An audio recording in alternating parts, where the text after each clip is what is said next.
Затворањето на балканската рута најде на негативни реакции во Грција и обвинувања за еднострани одлуки на земјите од регионот, меѓу кои Македонија. Но како студен туш за Атина доаѓа ставот на претседателот на Европскиот совет. Доналд Туск преку Твитер ја поздрави одлуката на земјите од Западен Балкан. Нерегуларните бранови мигранти низ рутата на Западен Балкан требаше да запрат. Не станува збор за еднострана активност, туку заедничка одлука на 28 членки на ЕУ. Им се заблагодарувам на земјите од Западен Балкан за имплементирање на дел од опширната ЕУ стратегија за справување со мигрантската криза, напиша Туск на Твитер за 9 часа подоцна да стигне одговор од Ципрас, исто така преку социјалната мрежа.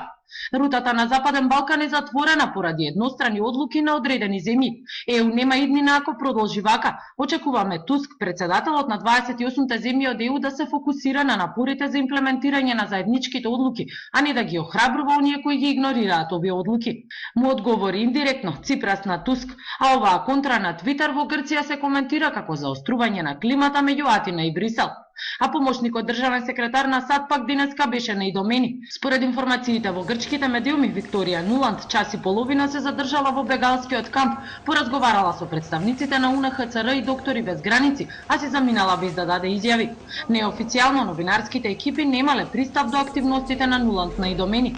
Единствено новинарот германски Шпигел објави фотографија од автомобилот во кој тврди дека е американскиот помошник државен секретар во моментите додека таа пристигнувала во бегалскиот камп.